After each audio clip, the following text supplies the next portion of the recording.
여러분 안녕하세요. 노화당TV입니다. 오늘은 즐거운 금요일입니다.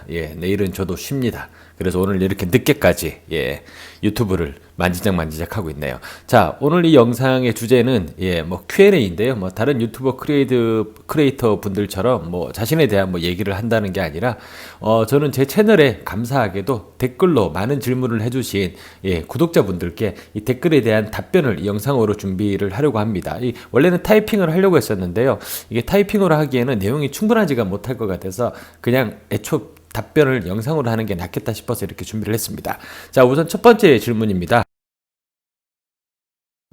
토목공학과에 입학한 새내기십니다. 이분이 현재 대기업 건설사 입사를 위해서 학력을 커버하기에 어떤 역량을 기르는 것이 가장 좋냐는 질문을 주셨습니다. 구체적으로 부탁드린다고 하셨는데요. 구체적으로 답변을 드리겠습니다. 학력을 커버하면서 대기업 건설사 입사를 할 수 있는 가장 쉬운 방법은 외국어입니다. 외국어도 딸랑 영어 하나만 잘하는 것이 아니라 영어 플러스 제2외국어. 제2외국어는 보통 인도네시아어나 아니면은 러시아어, 아니면 서반어, 아니면 중국어, 한 이 네 가지 정도 선에서 고르시면 될 듯 합니다.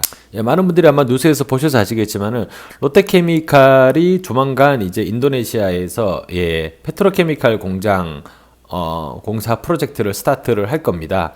아무래도 롯데케미칼이 하니까 롯데건설이 당연히 들어가겠죠. 롯데건설뿐만 아니라 각 국내 건설사들이 아마 참여를 할 겁니다. 그랬을 때 가장 우대 조건으로 첫 번째로 나오는 것이 영어, 그리고 두 번째가 인도네시아어, 우리 저희가 바하사라고 부르죠. 바하사 가능자에 대해서 먼저 채용을 한다라고 뜰 겁니다. 보통 현재 신입사원 공고가 나올 때도 보면은 내년도 현재 우리 회사가 진행하려고 예정하고 있는 프로젝트가 수행되는 국가 지역에서 사용되는 언어를 어느 정도 이렇게 할 수 있는 지원자에 대해서는 우대 점수를 준다라는 내용이 항상 붙어 있습니다. 러시아를 주력으로 하는 회사라면 러시아어 가능자를 우선적으로 뽑겠다. 아니면 인도네시아나 아니면 말레이시아가 주력인 회사는 바하사를 하는 직원을 뽑겠다. 또는 우리는 죽었다 깨어나도 쿠웨이트랑 카타르, 사우디만 들어가겠다라고 하는 회사에서는 당연히 아랍어를 하는 사람들이 아무래도 좀 우대 조건을 가지고 가겠죠. 그래서 일단 학점, 학력 이런 거를 다 무시하고 제로 베이스로 봤을 때 가장 내가 현재부터 준비해서 대학 졸업 때까지 가장 확률을 높일 수 있는 대기업 입사를 건설사를 입사를 확률을 높일 수 있는 가장 좋은 방법은 영어 플러스 제2외국어라고 말씀을 드립니다. 사우디 아람코에 대한 영상에 대한 댓글입니다. 아람코가 토목 기술자를 뽑는지, 그리고 한국 건설사 사우디 쪽 현장에서 프로젝트에서 일을 하다가 사우디 아람코로 이직이 가능하는지에 대한 질문인데요. 우선 첫 번째 질문, 사우디 아람코 토목 기술자 뽑나요? 사우디 아람코, 아람코 코리아를 얘기하시는 게 아니라 사우디 다란 본사에서 직접 진행하는 채용권을 얘기를 하시는 것 같은데, 실제적으로 토목 기술자도 뽑습니다. 시빌 엔지니어링. 왜냐하면 아람코가 진행하고 있는 각종 리파이너리 익스펜션 프로젝트라든가 가스오일 프로젝트에서 실제적으로 EPC 건설사를 컨트롤하고 관리 감독을 할 수 있는 아람코 직속의 시빌 엔지니어나 아키텍처 엔지니어가 있습니다.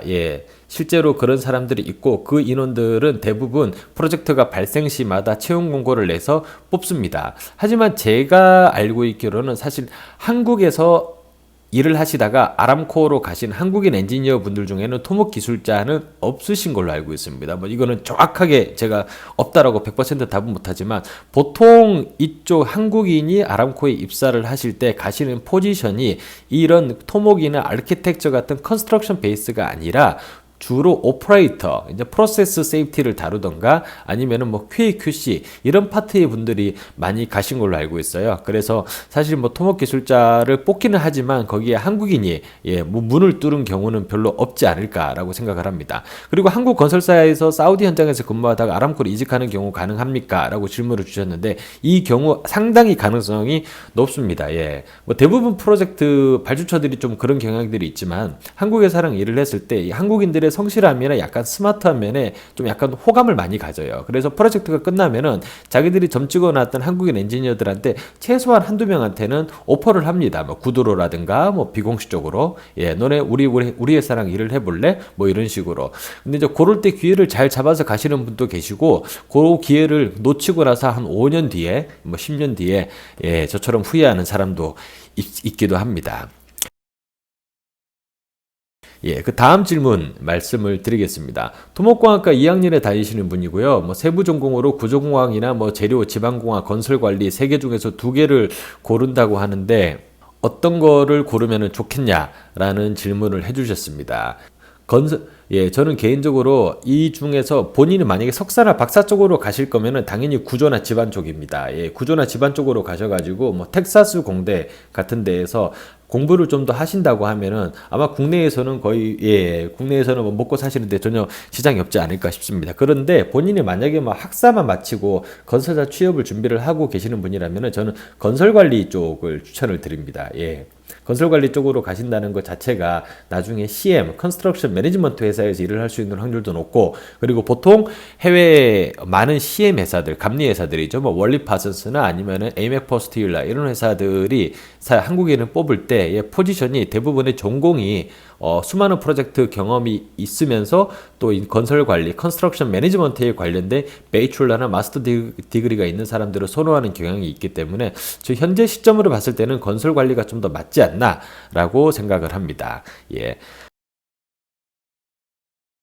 자, 그리고 다음 질문입니다. 예, 이분은 건축공학과에서 공부를 하시는 분인데, 이제 본인이 혹시 안전 쪽 업무, 해외 HC 쪽을 얘기하시는 게 아닌가 싶습니다. 예, 했을 때 몇 가지 질문을 주셨는데요. 우선 첫 번째가 안전관리자로 취업하면 맨 처음 하는 업무는 정확히 무엇인지 궁금하다라고 하셨는데, 자, 건설회사에 취업을 하시면은 토목과를 졸업하였든 기계과를 졸업하였든 안전공학과를 졸업하였든 1년차, 2년차 때 현장에서 하는 업무는 대동소이합니다. 예, 현장에서 일단은 제일 바닥 일부터 시작을 하죠. 안전관리자 같은 경우는 일단 현장 패트롤부터 배웁니다. 현장을 돌면서 뭐 약간 산업안전보건법에 위배되는 사항들을 눈으로 보면서 발견을 한다. 뭐 이게 어렵게 말하면 그렇지만은 딱 봤을 때 위험하다 싶으면 작업을 중지를 시키고 데리고 와서 교육을 시키고 요러면서 한 6개월에서 1년을 보내고요. 뭐 토목공학과 같은 경우도 현장에 나가면은 그분들이 가장 많이 하는 업무는 일단 뭐 레미콘이 와서 콘크리트를 치죠. 타설 작업이 있을 때 콘크리트 대수를 세알린다거나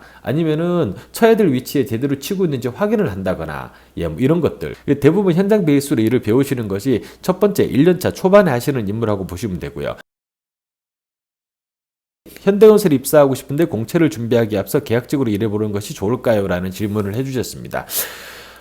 저는 개인적으로 건설회사에서 계약직으로 먼저 하시고 나서 나중에 정규직으로 넘어가시는 부분에 대해서는 그 플랜은 좋은 플랜은 아니라고 말씀을 드립니다. 제조업이나 필드에 비해서 건설업은 계약직 직원이 정규직으로 넘어가는 베이스가 아주 좁습니다. 아주 좁습니다. 왜냐하면 건설업 자체가 사실 올해 우리가 20조의 수주를 했기 때문에 3,000명의 직원이 필요하다고 하지만 내년에는 그 20조가 10조가 될 수도 있고 2조가 될 수도 있어요. 그러면은 작년에 우리가 데리고 일했던 3,000명의 직원이 사실 내년에는 1명만 필요할 수도 있고 500만 필요할 수도 있습니다. 그런 베이스로 건설회사의 인력 관리가 돌아가는 시스템이기 때문에 사실 계약직으로 아무리 능력을 인정받는다고 하더라도 정규직으로 올라갈 수 있는 타이밍은 사실 뭐 10년에 한 번 정도 오는 플랜트 호황, 뭐 해외 수주 호황 이런 흐름을 타지 않는다고 하면 사실 힘들지 싶습니다. 지금 현재 뭐 해외 수주의 어떤 트렌드로 봤을 때는 상당히 진짜 눈에 띄게 일을 잘하는 케이스가 아니라면 계약직에서 정규직으로 승격한다고 하죠. 승격하는 것이 쉽지가 않기 때문에 일단 가능하다면 정규직 입사를 먼저 목표로 삼으시고요. 만약에 이게 안 되고 본인이 정말 안 되는 상황이 왔을 때 다음 단계에서 계약직을 생각해 보시는 것이 좋을 듯 합니다. 그리고 세 번째, 건설안전기사는 없고 건축기사 자격증만 있는데 안전 쪽으로는 지원이 아예 불가능한가요? 불가능합니다. 안전 쪽으로 지원을 하시려면 건설안전기사가 무조건 있어야 됩니다. 왜냐하면 안전관리자는 법적으로 선임된 요건에 맞춰서 선임을 해야만 하는 직무이기 때문에 산업안전보건법에 그렇게 명시가 되어 있죠. 그래서 예를 들어서 토목기사를 가진 사람이 안전관리자로 현장에서 일을 한다고 하면 불법입니다.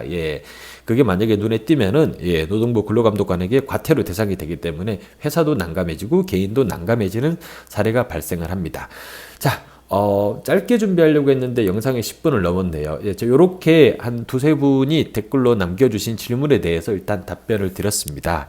혹시 추가로 질문 있으신 분들은 추가로 댓글로 또 저에게 질문을 주시면은 제가 아는 범위 내에서 최대한 답변을 성실하게 드리도록 하겠습니다. 즐거운 금요일입니다.